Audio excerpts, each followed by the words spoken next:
Picture this scenario for a moment.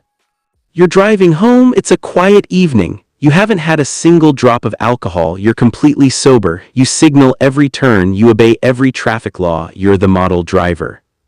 Suddenly, you see flashing lights in your rearview mirror, your heart sinks, you pull over confused. What did you do wrong? The officer approaches your window. Before you can even ask what's happening, you hear words that make your blood run cold. Step out of the vehicle, I believe you're driving under the influence. You're shocked, you try to explain you haven't been drinking, but the officer isn't listening, he's already decided you're guilty. So you cooperate, you do everything he asks. You perform the field sobriety tests, walking in a straight line, standing on one leg, following a pen with your eyes. You pass every single test, perfectly, not a single mistake. The officer looks frustrated, confused even. But instead of admitting he was wrong, instead of apologizing and letting you go, he doubles down. I still believe you're not sober, he says. And then he arrests you anyway. Your perfect performance on the tests? Irrelevant. The fact that you showed zero signs of impairment doesn't matter because this officer has already made up his mind. Now you're sitting in the back of a police car, handcuffed, facing DUI charges that could destroy your career, your reputation, your entire life. All because one officer refused to admit he made a mistake. Sound impossible? Sound like something that could never happen in America, where you're innocent until proven guilty. Well, it happened, and we have the footage, we have the testimony. And we have the jaw-dropping courtroom moment when this officer's entire case fell apart under cross-examination. But here's what makes this case truly disturbing. It wasn't just a mistake. This officer didn't accidentally pull over the wrong person. No, he specifically targeted this driver. He followed him. He radioed dispatch saying he believed the driver was drunk before he'd even witnessed any traffic violation. And when confronted about this in court, the officer admitted it. On the stand, under oath. You saw his car leave and you followed it. Yes. You radioed to dispatch, I'm going to follow this Mustang. It appeared to be 2301 driving it. What does code 2301 mean? Drunk. And yet you did not stop him when you saw him initially, correct? Correct. Despite the fact that you suspected him of being drunk. Correct.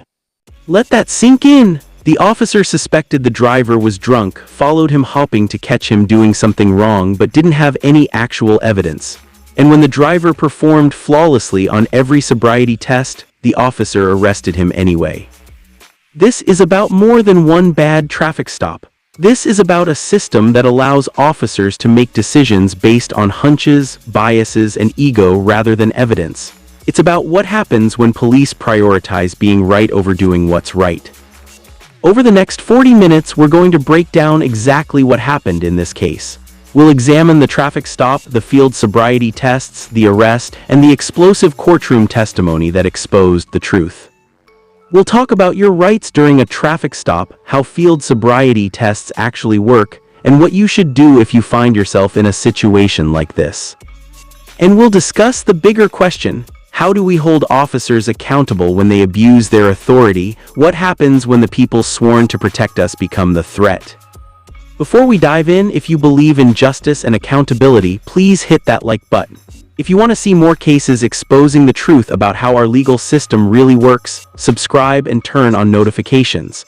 And stay until the end, because we're going to tell you exactly what happened to this officer after this courtroom testimony went viral.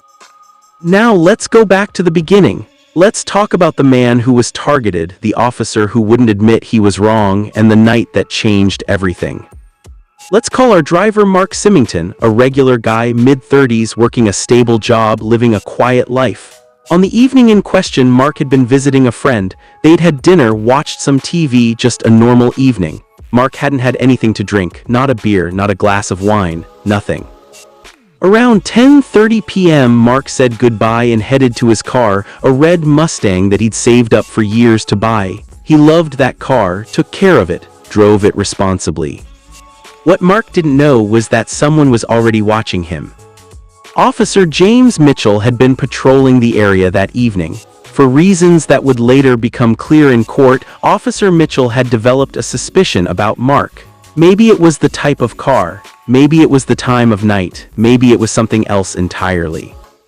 But as Mark pulled out of his friend's driveway and started driving home, Officer Mitchell was already following him, at a distance with his headlights off, watching Mark's every move.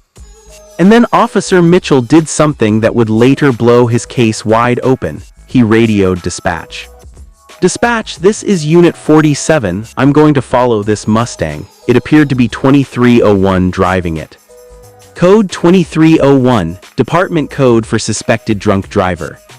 Think about what that means. Officer Mitchell hadn't seen Mark swerve, hadn't seen him run a red light, hadn't seen any erratic driving at all. He was simply following Mark, assuming he was drunk, looking for an excuse to pull him over. This is called pretextual stop in legal terms, when an officer follows someone they've already decided to stop and waits for any minor violation to justify the stop. And that's exactly what happened. Mark drove for about 2 miles, perfectly, speed limit, proper lane usage, careful at intersections. But then, at one intersection, Mark's turn signal blinked maybe half a second late. That's it. A minor signal violation that happens to drivers 100 times a day across America. For Officer Mitchell, it was the excuse he needed. The lights went on. Mark, confused but cooperative, pulled over immediately.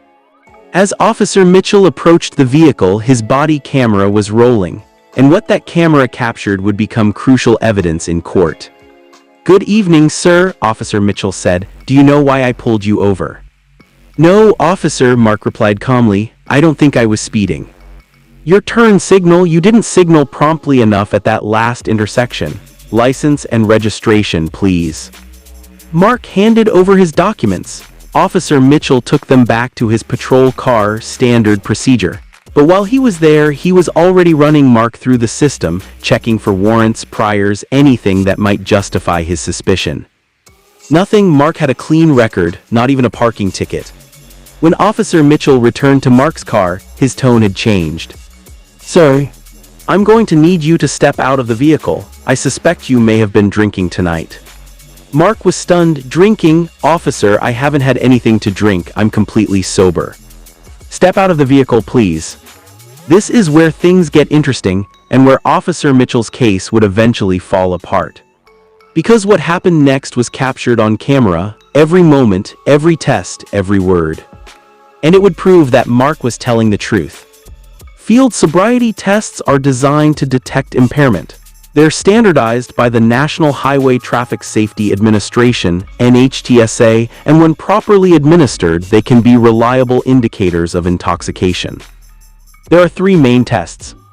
Horizontal gaze nystagmus, HGN. The officer moves a pen or finger in front of your eyes, watching for involuntary jerking movements that occur when someone is intoxicated. Walk and turn. You take 9 steps in a straight line, heel to toe, turn around and take 9 steps back. One leg stand. You stand on one foot while counting aloud for 30 seconds. These tests look for specific clues of impairment. If you show a certain number of clues, the officer has grounds to arrest you for DUI. Officer Mitchell administered all 3 tests to Mark, and here's what the body camera footage showed. Horizontal gaze nystagmus. Mark followed the officer's pen smoothly with his eyes. No jerking, no difficulty tracking. Officer Mitchell noted, no clues observed. Walk and turn. Mark performed 9 perfect heel-to-toe steps in a straight line. He turned smoothly. He walked back 9 perfect steps. He didn't stumble, didn't use his arms for balance, didn't step off the line. Officer Mitchell noted, no clues observed. One leg stand. Mark lifted his foot approximately 6 inches off the ground, counted aloud to 30 without swaying, hopping, or putting his foot down. Officer Mitchell noted, no clues observed. 0 clues on all 3 tests, completely sober performance. Any reasonable officer at this point would have said, I apologize for the inconvenience, you're free to go. But Officer Mitchell didn't say that. Instead, he stood there, visibly frustrated. You could see it on the body cam footage, the way he shifted his weight, the way he looked at his notes, the way he radioed dispatch again as if hopping for different guidance. Dispatch, subject completed field sobriety with no clues, but I still have concerns about impairment.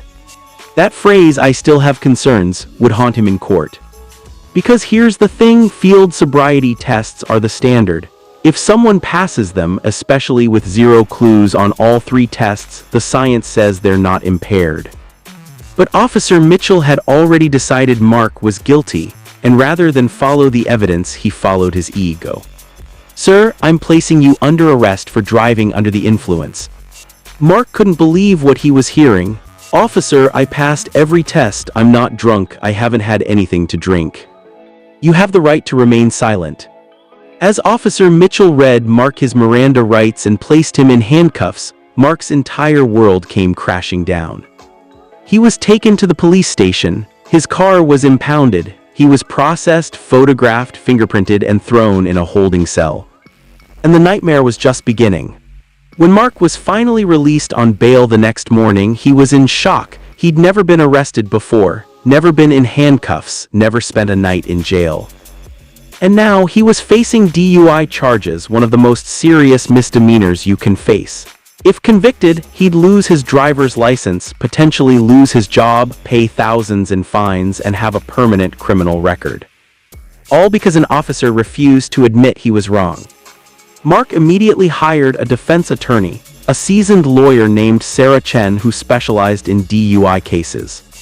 When Sarah reviewed the body cam footage, her reaction was immediate. "This is one of the clearest cases of wrongful arrest I've ever seen." She filed a motion to dismiss the charges, arguing that the arrest was made without probable cause. The prosecution, however, pushed back. Officer Mitchell filed a report claiming that despite Mark's performance on the field sobriety tests, he still showed signs of impairment, including bloodshot eyes and the smell of alcohol. Both claims would later be disputed by the body cam footage, which showed Mark's eyes were clear and Officer Mitchell never mentioned smelling alcohol during the stop. The case went to trial, and that's when things got interesting. Because in order to convict Mark of DUI, the prosecution had to prove beyond a reasonable doubt that he was impaired while driving. Their entire case rested on Officer Mitchell's testimony. So when Officer Mitchell took the stand, he was confident. He'd testified dozens of times. He knew how to present himself to a jury. But he wasn't prepared for Sarah Chen. The cross-examination began calmly enough. Sarah Chen asked Officer Mitchell to walk through the events of that evening, how he first spotted Mark's vehicle, why he decided to follow him, what he observed. And then she dropped the first bomb. "Officer Mitchell, you testified that you pulled Mr. Symington over for a turn signal violation. Is that correct?" "Yes, ma'am." "But that's not when you first became interested in Mr. Symington, is it?" Officer Mitchell shifted in his seat. "I'm not sure what you mean." "Let me refresh your memory. You radioed dispatch before you even pulled him over, didn't you?" "Yes, that's standard procedure." "And what did you say in that radio call?" "Silence." "Officer Mitchell, I have the dispatch recording right here. Would you like me to play it for the jury?" "No, that's not necessary. I said I was following a Mustang that appeared to be 2301. "And what does code 2301 mean, officer?" "Drunk driving." The courtroom went silent. "So let me make sure I understand this correctly. You saw Mr. Symington's car leave his friend's house, and before he committed any traffic violation, you had already decided he was drunk." "I suspected he might be impaired, yes." "But you didn't stop him right away, did you?" "No." "You followed him for over 2 miles, correct?" "Approximately, yes." "Looking for a reason to pull him over?" "Looking to observe his driving behavior." "And aside from that brief turn signal issue, which you admit was minor, you didn't see any bad driving, did you?" Officer Mitchell hesitated. "No, I did not." "No swerving?" "No." "No speeding?" "No." "No running red lights or stop signs?" "No." In fact, his driving was perfectly legal except for that one split-second signal delay, wasn't it? "Yes." Sarah Chen paused, letting that answer hang in the air. "Now, Officer Mitchell, you administered 3 field sobriety tests to Mr. Symington, correct?" "Yes." "And he completed all of them with 0 clues of impairment, correct?" "That's what my report says, yes." 0 clues on the horizontal gaze nystagmus test." "Correct." 0 clues on the walk-in turn test. Correct. 0 clues on the one-leg stand test. Correct. And these tests are scientifically designed to detect alcohol impairment, aren't they? Yes. And you're trained to administer and interpret them. Yes.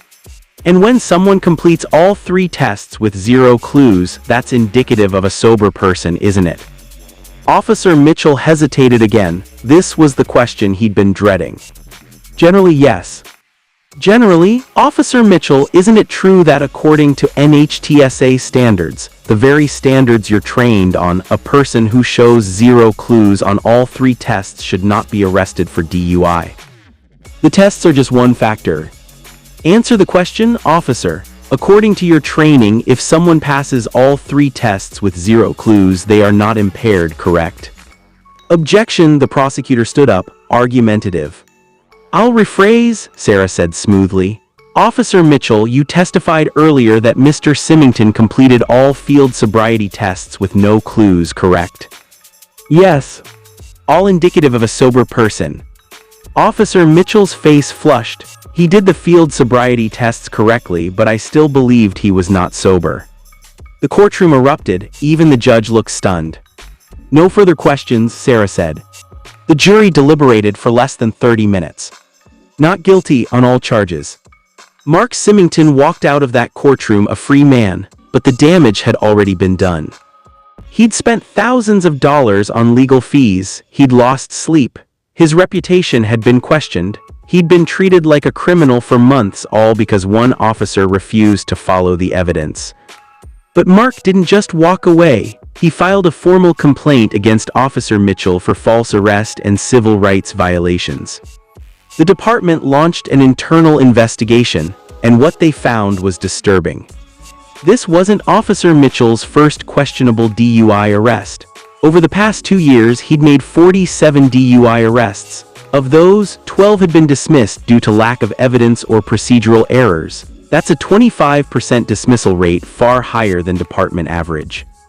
Several of those dismissed cases followed a similar pattern. Officer Mitchell targeting vehicles before observing any traffic violations, following them until a minor mistake occurred, then arresting drivers who passed field sobriety tests.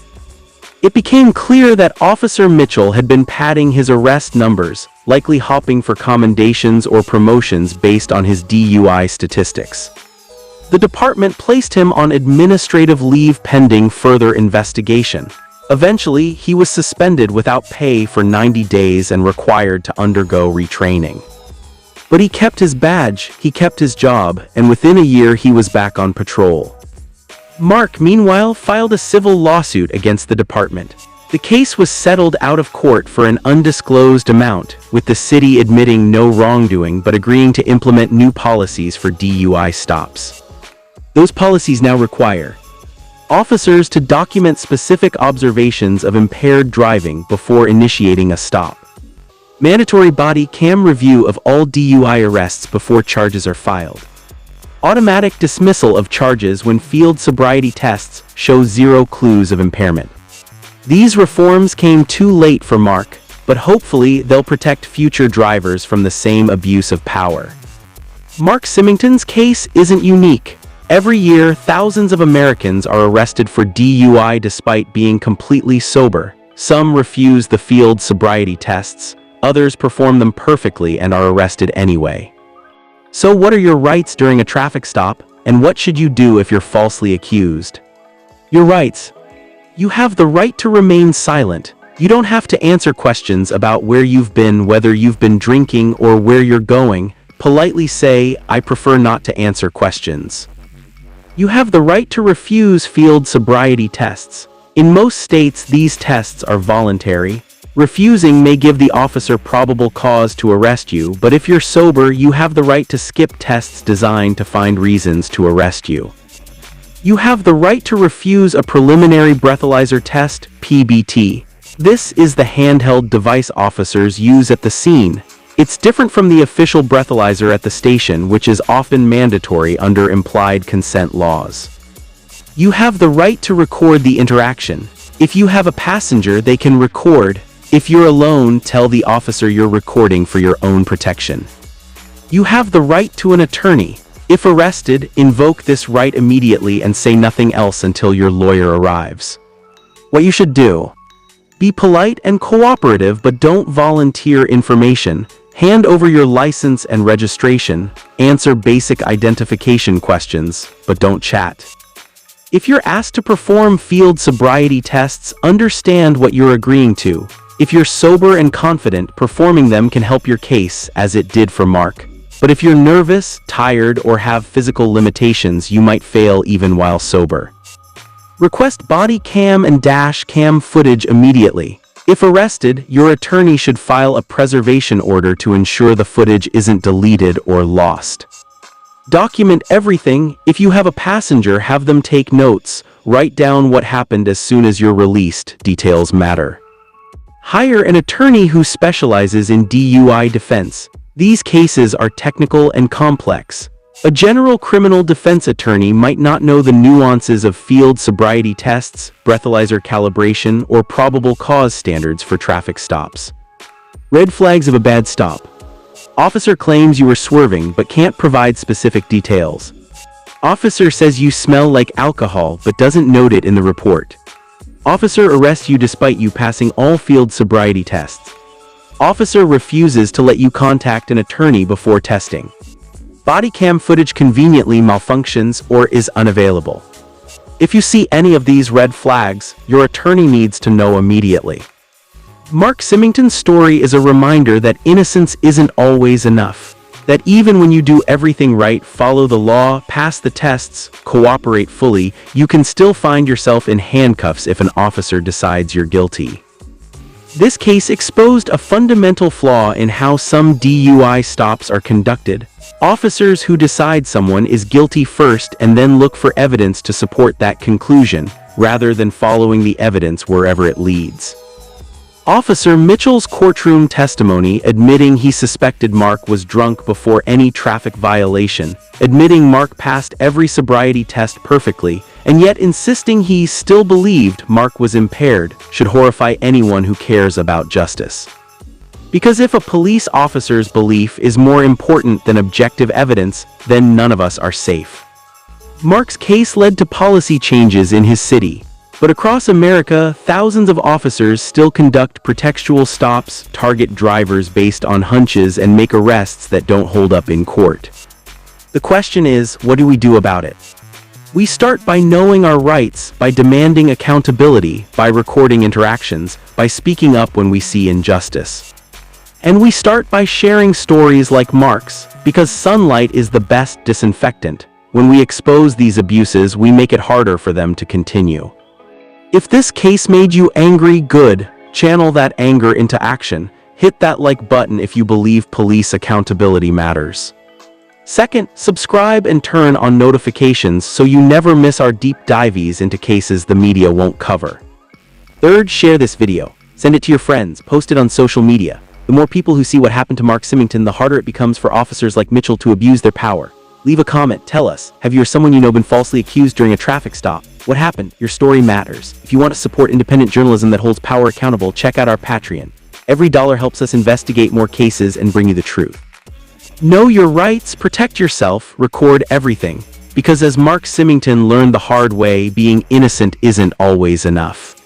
Thanks for watching. We'll see you in the next investigation.